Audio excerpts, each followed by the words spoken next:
Welcome to Reagan and Friends, a podcast series hosted by the Ronald Reagan Presidential Foundation and Institute. Each month we will share some behind-the-scenes moments and stories of President Reagan with some of his more famous friends. President Carter and Mrs. Carter, it is indeed an honor for Nancy and me to be here. In a certain sense, we can be proud of our differences because they arise from goodwill itself, from love of country, for concern for the challenges of our time, from respect for, and yes, even outright enjoyment of the democratic processes of disagreement and debate. Today, our very differences attest to the greatness of our nation. For I can think of no other country on earth where two political leaders could disagree so widely, yet come together in mutual respect.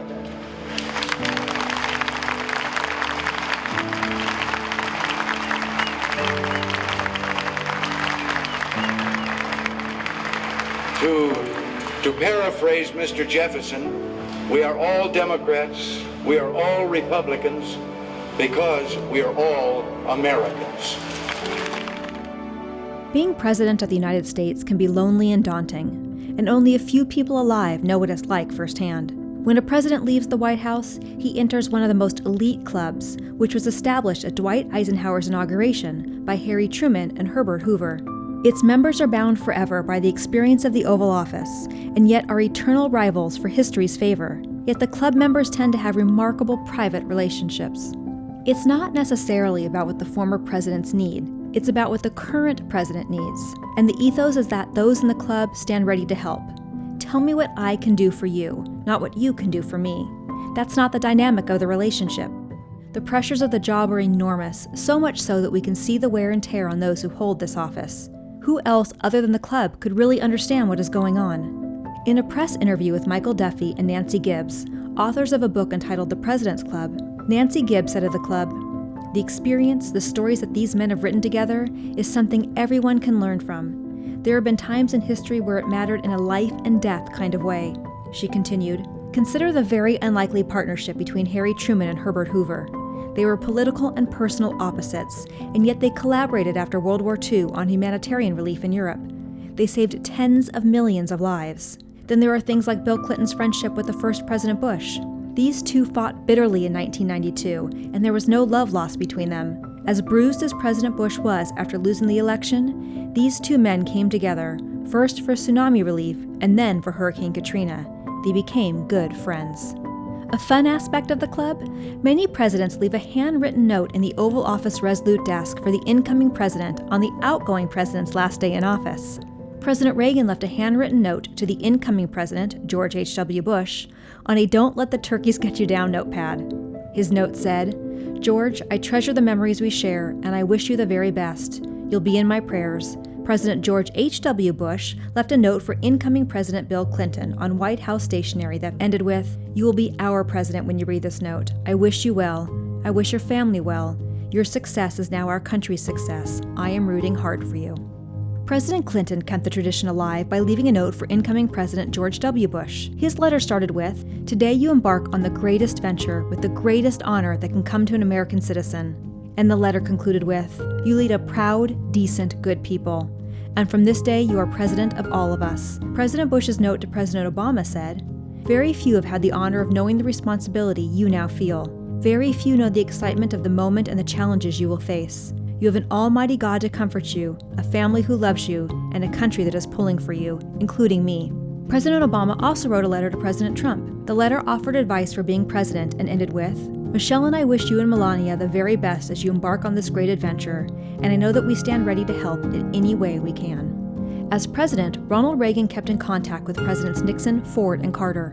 All three represented him during Egyptian President Anwar Sadat's funeral in 1981. When Nixon, Ford, and Carter gathered to meet with President Reagan before leaving for the trip, it marked the first time in history 4 U.S. presidents met together at the White House. During an interview on their book, The President's Club, Michael Duffy said of Sadat's funeral, "President Reagan invited Nixon, Ford, and Carter to attend. This was one of the first real gatherings of multiple former presidents. None of them particularly liked each other when they got on the plane. By the time that plane landed, Ford and Carter had forged a partnership that would see them do dozens of projects together over the next 30 years. theirs would end up being one of the closest of all presidential bonds. In September of 1981, President and Mrs. Reagan flew to Grand Rapids, Michigan, for the opening of President Ford's Presidential Library and Museum. During his remarks, President Reagan said of President Ford, "He was a good president who led us well, a good man who sought to serve others." Later that year, President Ford gifted Ronald Reagan a signed copy of his book, A Vision for America, which is inscribed with the words, "This is Ronald Reagan's copy." The book was the first edition of 500 limited numbered copies. And in 1985, President Reagan sent a letter to President Ford congratulating him on being presented the Montclair Yale Bowl, writing, "Your life has been one of service to our nation." President Reagan's relationship with Richard Nixon went far back. He campaigned for Richard Nixon when he was running for office. In fact, it was during one of these speeches on behalf of Richard Nixon that Ronald Reagan officially joined the Republican Party by registering Republican. In his personal diary on January 9, 1984, President Reagan wrote, "Called Dick Nixon to say happy birthday." In an interview about the book The President's Club, author Nancy Gibbs noted that the essence of the President's Club is to help those who come next and to serve as a back channel to foreign leaders. Michael Duffy continued, "It was the unlikeliest of all presidents, Bill Clinton, who finally began to call President Nixon. Nixon became a significant factor in Clinton's global thinking. President Reagan relied on President Nixon too. During a 1985 question and answer session with editors and broadcasters, President Reagan was asked if he had consulted at all with President Nixon regarding President Reagan's upcoming meeting with Mikhail Gorbachev. President Reagan responded, "I have frequently talked with President Nixon. He had great experience, and I think he's the most knowledgeable on international affairs." On April 10, 1986, President Reagan received this handwritten note from President Nixon that comments on President Reagan's Q&A session with the American Society of Newspaper Editors. "Dear Ron, last night's press conference was the best yet, a superb performance. With warm regards, Dick." During her interview on the book The President's Club, Nancy Gibbs commented, "One thing that club members have in common is a real consciousness that the president is the only person who is elected by all the people and who, upon taking office, serves all the people." President Reagan enveloped that sentiment in his final remarks as president at the Republican National Convention in 1988. When people tell me that I became president on January 20th, 1981, I feel I have to correct them. You don't become President of the United States. You are given temporary custody of an institution called the presidency, which belongs to our people.